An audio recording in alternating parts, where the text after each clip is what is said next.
T.50, and we are here with Dario, responsible for the overall performance of this car. Of course, there's a massive team behind making one of the craziest hypercars ever built. I mean, 2,200 pounds, manual transmission, screaming V12. It's kind of my idea of a perfect car. We just went for a ride. I'm gonna pretend we didn't do that yet to contain my excitement, but let's talk through this car. I mean, visually, it's a masterpiece. There's some engineering marvels that were really impressive to me, like the brakes, for instance. What did you do? You cut away from the brakes themselves to make it lighter? So this is the smallest carbon ceramic package that Brembo do, but it's actually too big for the car. If it was up to us, we'd have a smaller package on the car and still achieve the figures that we needed to achieve as far as brake performance. One of the tests you have to do is basically braking from Vmax to failure until the brakes fail. We couldn't get them to get hot enough to fail, with repeated stops on well north of 200 miles an hour. So we took the vents off, we took the ducting off for the brakes, we saved some weight there. Even before that, they'd machined the calipers. So we've managed to take 6.5 kilos out of the car by machining each of the calipers. And that's where modern simulation comes in. You can really see where you can take that bit of extra weight out. And you can see both sides of the brake pad from the front of the car. It's pretty, the backing plate, it's pretty impressive. Yeah, and they're actually a bit asymmetric. When you see how they're machined, it's a little bit different side to side as well. So obviously one of the coolest parts about this car, one of the most unique elements, if we come around to the back, is the fan.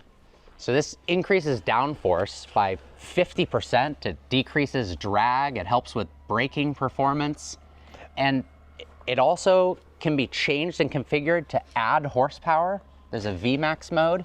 So what it does, first of all, it takes the air out of the diffuser. Sure. And it stops the front edge of the diffuser stalling. It's a very aggressive front edge of that diffuser.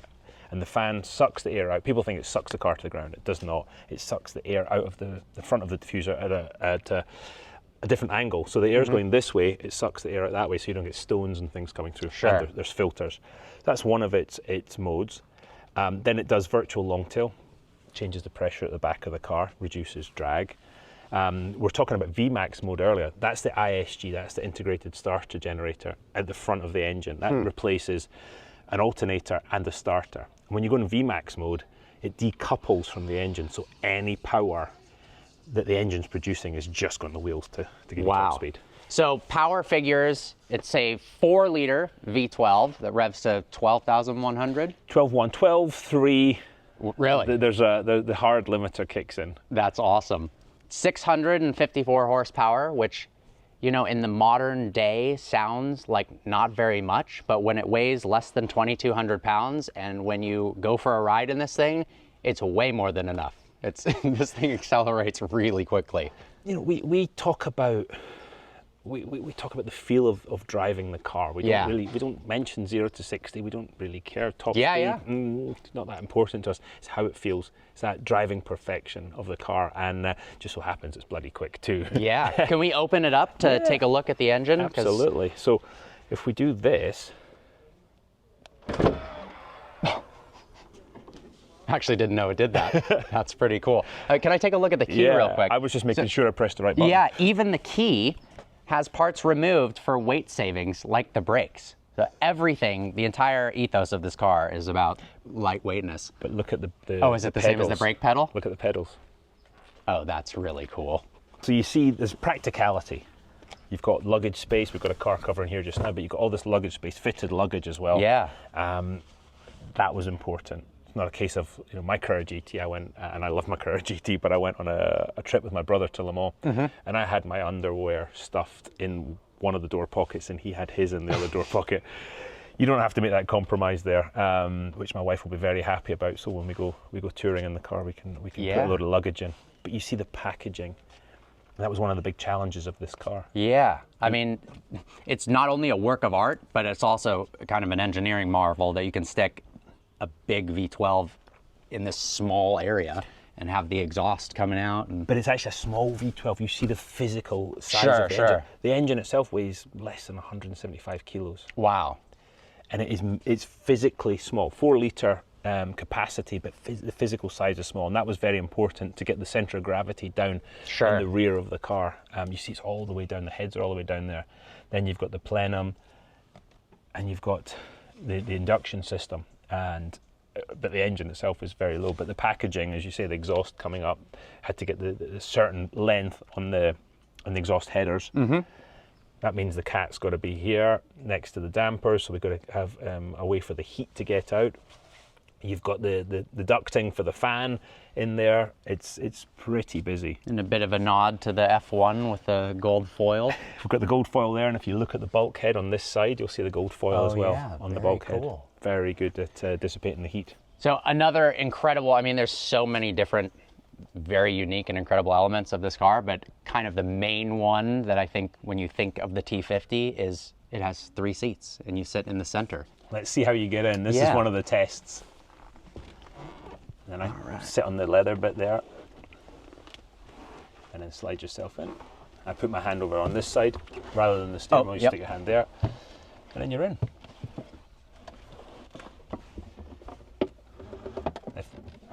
Each customer gets it. It's all tailored. So the seat foams, pedal position, steering wheel height, and rake. Those are all fixed in the car for each customer. I love the size and shape of the steering wheel. That was simple and clean. Yes, Gordon was very clear that the thickness of the wheel, we settled on that very quickly. Initially, the spokes kind of curved down a bit. Mm-hmm. I really didn't like the feel of that, so we went for the straight spoke, and it's worked really, really well. And you'll notice the horn is a little button that looks like a paddle there, and the lights. These are the fan and downforce controls on the left. Yeah, so you've got the fan and downforce, you've got the headlights, and then you've got below that the windshield wiper. And then we've got screens here and here. It's actually got camera system instead of side view mirrors to make it look a little more streamlined and not have big bulky mirrors up on the front fenders. If you've ever been to Tokyo and you've seen the taxis, that's what it would have looked like if we had to put mirrors on it. You'll see these are the HVAC, the air conditioning controls on your right side, and you feel the switches. Yeah, wow. And that, again, and you go down here, the reverse lockout, just have a... Oh, wow. And that was, to me, that's peak Gordon. No, that's very impressive. Detail. And is this a multi-stage traction control, or is it on and off? So ESC, you've got GT, Sport, and then you've got off. You can just play around with it depending what's your mood. What do you want to do? Very cool. And then you've got obviously the window controls, and then this is all for the infotainment system, and that comes up on the right screen. Look at that. It revs to 12,300 RPMs, 13 on the tachometer. I don't think I've ever seen, well, I know I have never seen another car with 13,000 on the dash like that. And it has shift lights that come in. Really? Yeah, up. You'll see when you get up close to 12, the lights start to come in, so you don't bang off the limiter. That is cool. But as you and I, in our drive, we spent most of the time sort of 3,000, 4,000, 5,000 RPM and riding the wave of torque. And it really had an impressive amount of torque low down, which was an unexpected, pleasant surprise. Yeah, the torque, and then the suspension. I think you were kind of surprised by that one. No, the suspension, I mean, when you just look at this car and you hear about it, it seems like super lightweight, really fast. It would have super harsh suspension and be all about the track. But you guys developed this as a road car, and we went over bumps and went on inclines where I was positive we were going to destroy the front bumper, and it just... It was incredible. I have not ground the front bumper out in this car yet. And I've done some pretty extreme things in this car, shall we say. What's behind these? So this is that more storage? Is more storage. You've got your USBs, you can put your phone in there. And it's got CarPlay and Android Auto. And then under the seat, there's further storage. That is pretty cool. And the seats in every position are comfortable, which you wouldn't expect. No, No, exactly right, and it's got to be comfortable for touring. And Yeah. hold you in position as well. 100%. And obviously, in a car this footprint, there's compromises. Sure. When you're putting 3 people in a car this size, but that was the compromises we chose to make, and to keep the footprint small, to keep the lightweight, to keep it sub 1,000 kilos. And Gordon was absolutely militant on that. The weight was so important, because everything stems from that. It's one of the 7 principles of the company, lightweight, and all the stuff we've talked about, all the stuff that this car does so well, stems from that lightweight ethos. Oh, wow. Yeah. Yeah? That is nice. Good, isn't it? It's not too notchy. It's like really precise, but not overly aggressive and hard to get into gear. And the clutch feel is actually lighter than I would have expected. Yeah. Yeah. Yep. You ever driven this in bumper to bumper traffic? Oh yeah, a lot. Yeah. London, LA. Yeah. Oh yeah. That's incredible. Yeah, we drove it. I'm trying to think of the freeways I used the other day in LA. Probably the 405. We did the 5, the 405, the 210. Yeah. And it just. You got all the good ones where you're not moving. Yeah, and got the music on. Got it's got a cracking stereo. Another thing unexpected, that it would have a good speaker system in a car that's all about eliminating everything that's superfluous in the name of weight savings, and it met a lightweight target. Yeah, but think about the man whose idea it was, whose car it is. Gordon was a massive music fan, and he had very strict criteria for the stereo, and that was, again, that's one of the ones you go out to an outside supplier, you say, we need this and this power in the stereo, this weight has to be below, and they exceeded both, so that was a big win. That's pretty impressive. Yeah. Well, I'm itching to go out on a drive, so I'll see you guys out there. Holy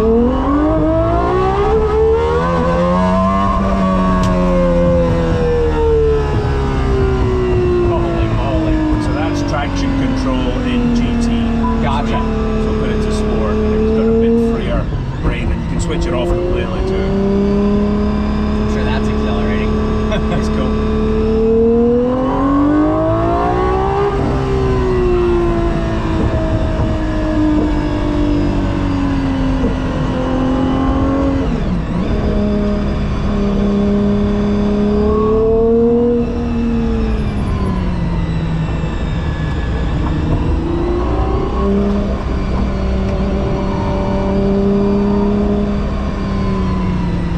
Grip's impressive for no crazy exterior aero components. No, and it's on PS4s, it's not on Cup 2s. Yeah, so that I found that interesting. Why? Because we want it to be completely usable in all conditions. Yeah, and you know yourself, a Cup 2 is an amazing tyre. They're just brilliant, but if it rains... It's sketchy when it rains, that's for sure. You know, and the cars are sold all over the world, so... It was very important that you could use it in those wet conditions, cold conditions. That temperature sensitivity of a Cup tire, we didn't want it. The PS4 did everything we felt we needed. It still pulls. I think the most I've seen in it was 1.75 G on the track. Wow. At Nardo on the handling track. That's more than enough. Yeah. And there's a VMAX mode? Okay, so on with the fan, you've got auto, high downforce, flaps will go up to 10 degrees now. When we brake, they go right up. Gotcha. Something like 60 degrees. But then you've got streamline mode, which moves the flaps I think -5. Oh wow. And the fan blows. Fan only works above 70 really. Okay. For safety and for people behind it. Yeah, obviously. Makes sense. And all kinds of things like that. So, but in the streamline mode, it reduces the drag of the car, and then you've got VMAX mode, which decouples the ISG, the integrated starter generator. Yeah. And it just means that all the engine power is going straight to the wheels to give you that little extra punch. Yeah, that is pretty cool. I was reading about that last night. At first I was pretty confused how that worked, but I guess it's taking the load off the engine that the fan would be putting on the... Well, it's more the ISG, the starter generator, which is an alternator. Yeah. It takes away from the alternator. It takes over from alternator and starter motor from the front of the engine, and it just decouples. Gotcha. The alternator essentially, so you can use that for a bit. You feel how bad this road surface is. Yeah. No. Handling like a champ.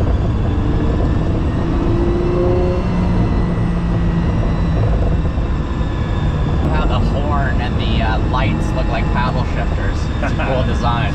That was one of the big differences again to the F1, the headlights. Yeah. They actually were. Again, that's technology moving on. The headlights in this car are wild.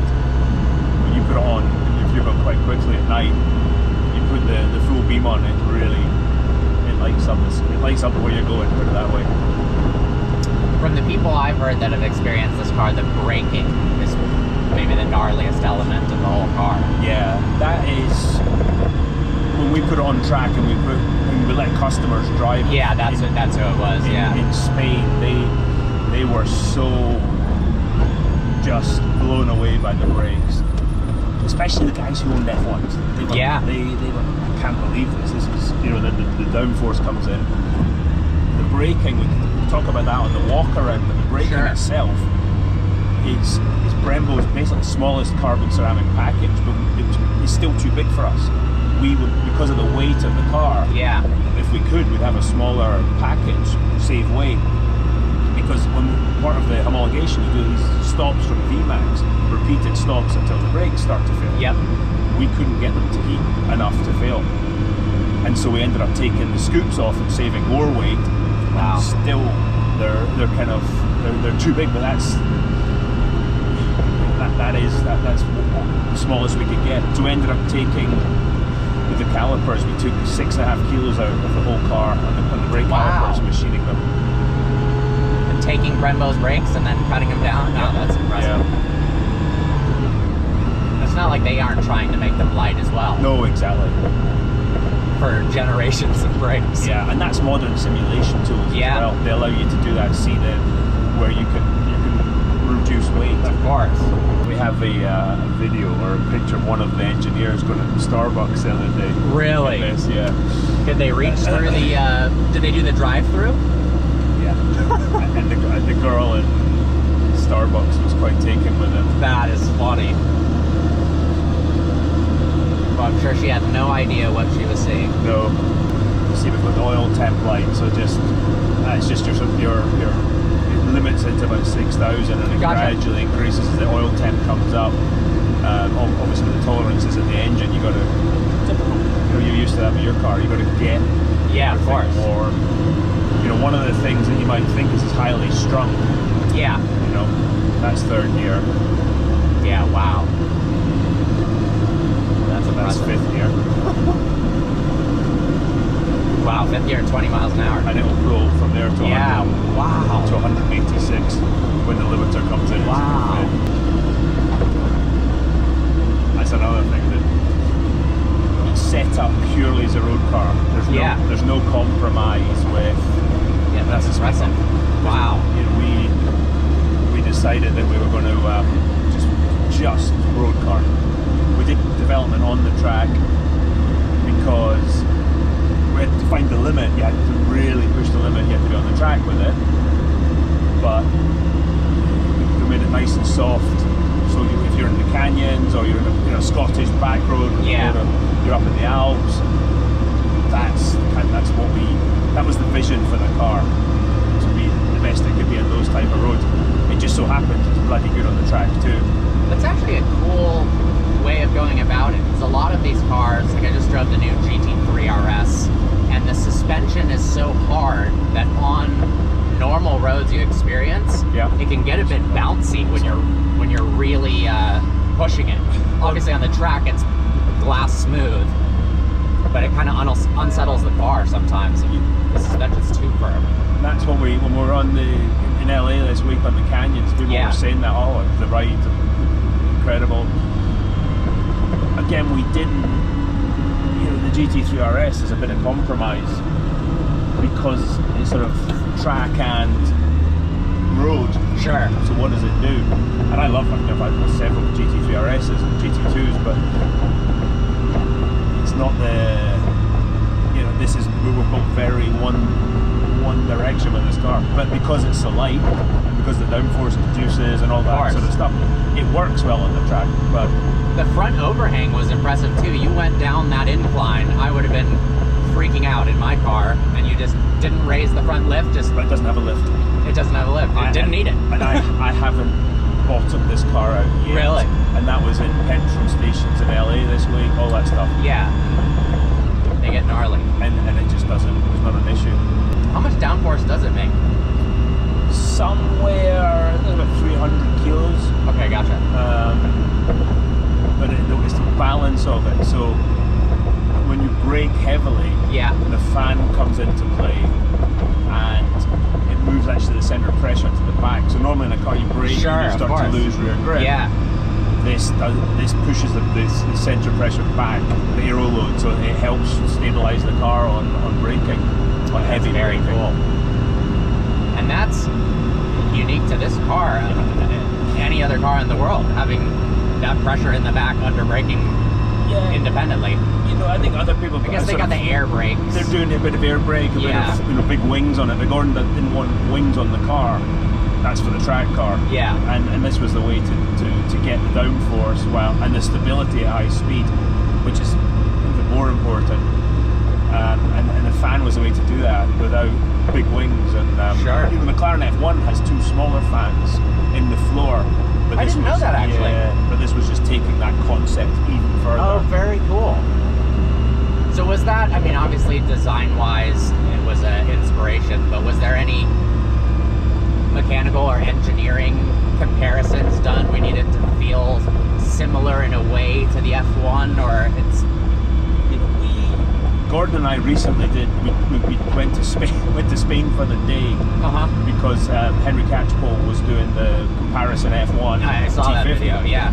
So Gordon and I snuck in to Spain basically, and we stole the cars from Henry, and we had our own little play. That's amazing. And it was one of the best memories I have. I can imagine.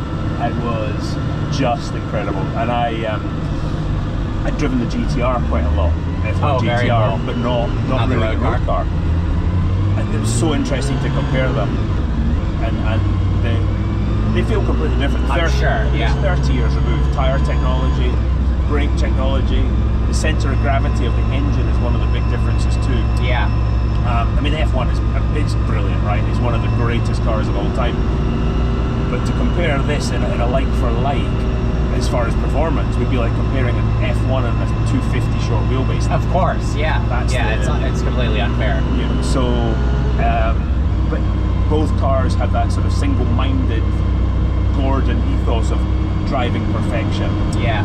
Lightweight, and it all comes back to it's got to be it's the experience of driving the car. It's the figures for both cars are impressive, but it's not the main reason. The car is developed for the best driving experience.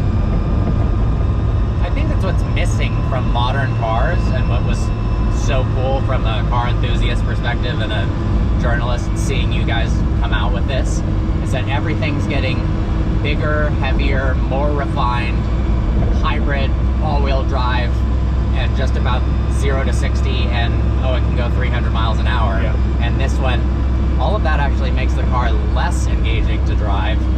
Let's make something that weighs half as much as some of these supercars and hypercars out there. Yeah, we very much went our own direction. Yeah. And again, you can do that when Gordon is the man in charge, because people understand and they believe in his vision, and his track record speaks for itself. So we were able to do that, and then people have seen this and go, oh, okay, so then T33 follows the same path.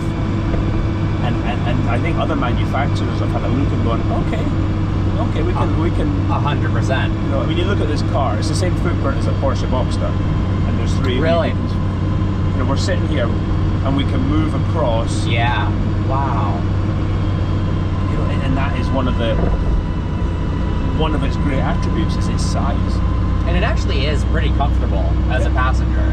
And ability to see so clearly out the front window and the side windows at the same time, and the roof, of course, is very unique. I've only driven a Speedtail. I haven't been passenger in a Speedtail, but sitting in the passenger seat, because the car was so big and long, it didn't feel small and nimble.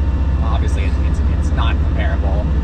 But this, it feels tiny, yet we've got 3 people across. Yeah. Which is insane. And packaging is difficult, trust me. And to put all the fan and ducting and to package a car with this V12 engine in such a small footprint is difficult. And heat dissipation, all that stuff. It wasn't the work of a moment, but it's we're very happy the way it's turned out. And to have a gear shifter where you don't punch the passenger in the chest with your elbow. And that is quite good. I'm in 5th gear. I'm giving an example right now. Wow. So we're in 5th. We're doing 31 miles an hour, and then we'll go. Oh, no way. One of the hardest things for us was getting a modern tyre to talk to the steering wheel, to get feedback through the steering with a modern tyre. And we managed to do it, but it was not easy. So it's hydraulic steering? Nope. It's electric parking power steering. After 6 miles an hour, it switches off. Interesting. And that's cool. And it's just pure. From that point on, it's just pure steering. Are there any other production cars with that, where it has power steering until 5 miles an hour? I really don't know. Again, Gordon wanted to fix some of the things he saw as mistakes in the F1, and the steering weight was at really heavy. Was pretty heavy.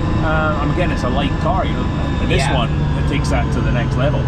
This is it's 2,200 pounds, sub 1,000 kilos. Yeah, no, that's unbelievable.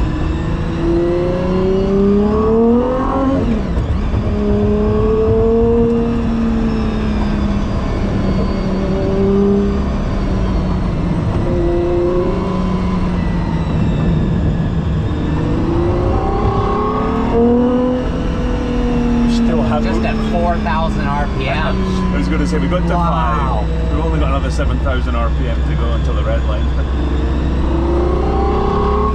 I wasn't expecting the 3,000 to 5,000 RPM range to pull like that. You'd think you'd have to rev it out from 9 to 12 the whole time. Yeah, nope. But that's impressive. I guess it's the weight too. Yeah, it's the weight, but it's the engine is very impressive. Yeah. A lot of time I don't use 1st and 2nd gear. Yeah. When I'm driving, as soon as the car is moving, in fact, sometimes I pull away in 3rd gear as a sort of a bit of a demonstration. But you see yourself the change of direction because of the lack of mass. Is quite something.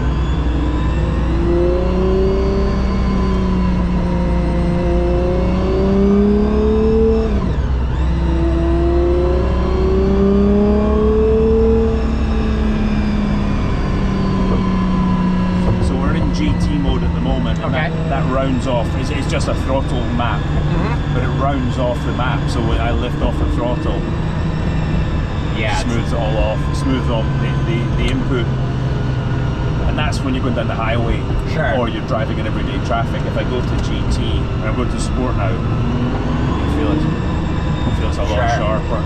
And that was a Gordon. I want it to feel like a carbureted car. It must have instantaneous throttle response. Yeah. And then what it has I'll let you. I'll have a wee.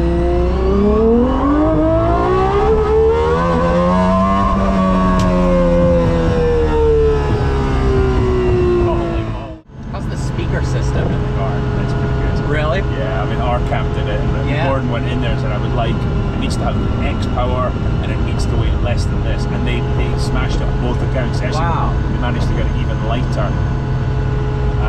And it's lovely. And they're integrated into the dash and the door. Too. That's awesome. When I was in LA the other day in traffic with that, I had it playing pretty. It's loud. Yeah, I mean, it's obviously not that much of a relevant feature for a car like this, but it's cool that you're able to have a good sounding speaker system when the whole car is about being lightweight, because they could just have one teeny little speaker for legal requirements that doesn't do anything. You know, my use for this car, I am going to, you know, whether I'm in the canyons, but I'm also going to like jump in it and drive to the south of France. Yeah. With my wife. And I want to be able to listen to music. Yeah. I want to be able to listen to podcasts. Sure. One of the on that subject, one of the things we've done, you can specify normal gear ratios, or you can get touring 6. Really? So this car's got the touring 6 gear. I'm speccing it in mine. Put it into 6 gear. That's it. That's 43 miles an hour now. So does that reduce the top speed? It changes the top speed, yeah. Yeah, but it makes it much quieter at highway speeds. More usable. Sure. You know, it still does 186 at 5th. Yeah, that's plenty. So that's really plenty, and you know, a lot quicker than that, even in the Touring 6. But you know, it's 50 miles an hour. Yeah, wow. And I'm just touching the throttle, 2,000 RPM. You feel the way it builds momentum, and it's so quiet now. Yeah. And the car's one of the things about the car. V12, you think, oh yeah, you know, loud, all this stuff. It's so efficient. This whole car is efficient, lightweight. The power density of the engine, 3.9 litre with 670 PS. It's power dense. Does good. I've had 30 to the gallon. Really? Yeah. Wow.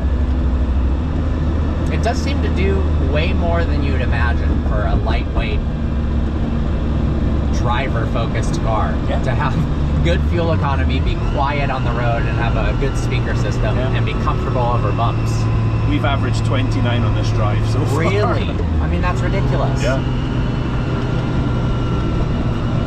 But again, it comes down to, these are all add-ons. Sure. Its primary reason is to get that driving enjoyment, you know, and moving from sight. You know, look at the change of direction of this car. You almost think it into a corner, and you're fully involved. But if I mess up a shift, you're going to go, oh, messed up a shift. Or the car works with you, but it doesn't do it for you.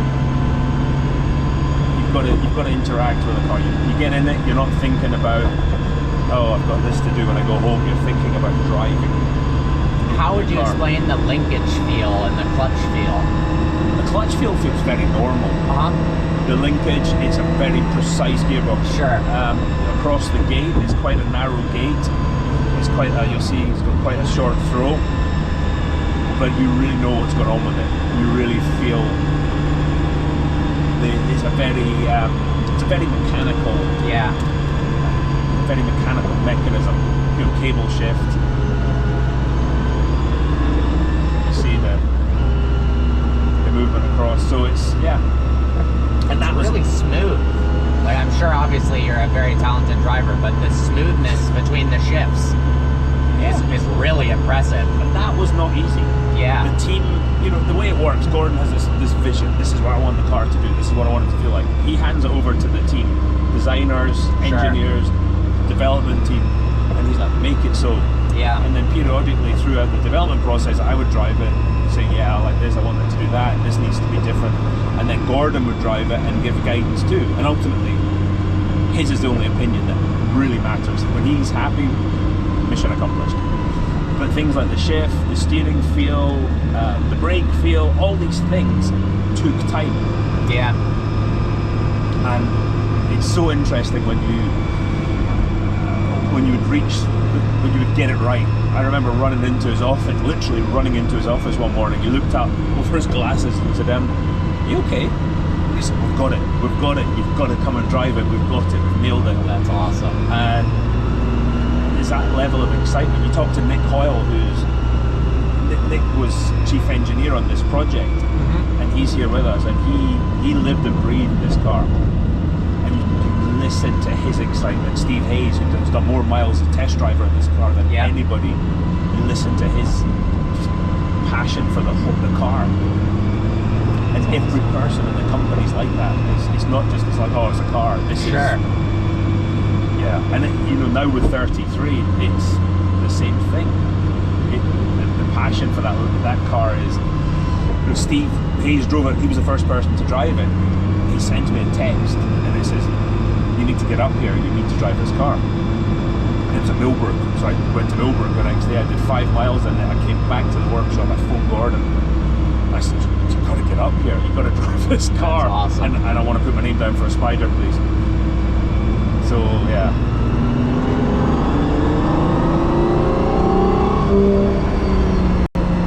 So you hear the induction. Yep. The carbon in the inlet was laid up in the thickness, so you got a certain resonance. Yeah, it's pretty crazy.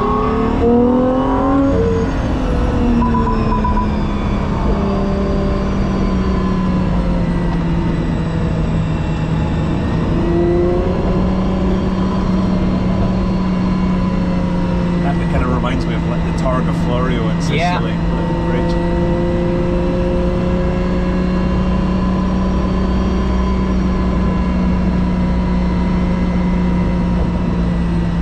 See how low as we call it, the scuttle. So you Yeah, can the see- visibility over the front is kind of unparalleled. Yeah, and that's a Gordon thing. That's, Yeah. you know, F1's the same.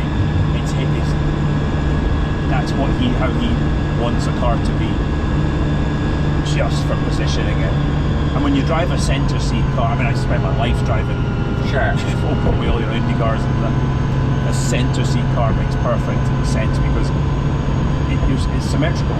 Yeah. Any other car, it feels different left to right, but Yep. you've got the A-pillar getting in your way in certain corners. This takes care of all that. Were the cameras an adjustment? It took me about literally 10 miles. Sure.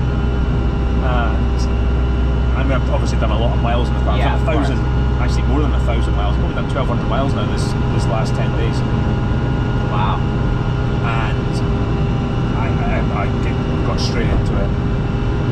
But the option was either you had the cameras or you had big mirrors on the right up behind the lights because of the centre position. So it was never an option to do anything different.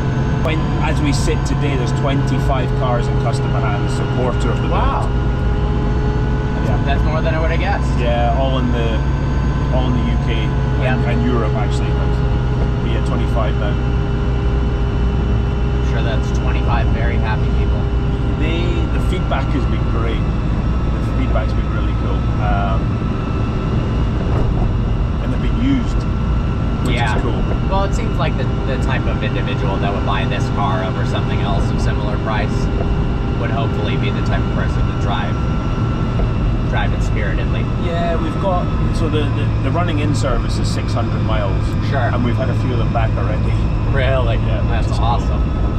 Next year, all cars should be, all 150 should be delivered, and then 33, well then 50S will be delivered, there's 25 50S track cars, and then the 33 cars will start to be delivered after that. So there's 150 of these or 100? 100. Only make 100. One of the 7 founding principles of the company, Gordon's principles, is exclusivity. It's only build 100 of each car. That's cool. Yeah, I've heard the T.50S at Goodwood, and I guess at Laguna Seca. That is the gnarliest sounding car of all Oh, time. it's crazy. Because you hear this and it's spectacular, but then if you hear that right after, you're like, oh my gosh. Yeah, that's not troubled with homologation Of course, or of any course. of those No. things. It's just, I mean, it would just kill people as it drove by the road on the street, their ears. yeah, but we have silencers for that because certain tracks are noise limited. Of course. So we have the silencer package for it that we've had on it. Wow. But obviously you're demoing it, you want the full experience. Yeah, 33 sounds different than this again. Yep. And Gordon always said to me, he said, that car's going to sound a lot different. I thought, well, why? And he was talking about because the pipes exit together, but also this car has 2 separate plenums, one for each bank. Sure. So it's almost 2 straight 6s, where 33 has 1 big plenum, so it's got a bassier sound to it. So when we'll run the 3 cars at Laguna on Saturday, and you hear them bang, bang, bang, it's like, wow, even this to 33 is a big difference in sound. And it's nice that they're not all the same. 33, it's got a little bit more torque low down than this, but revs less.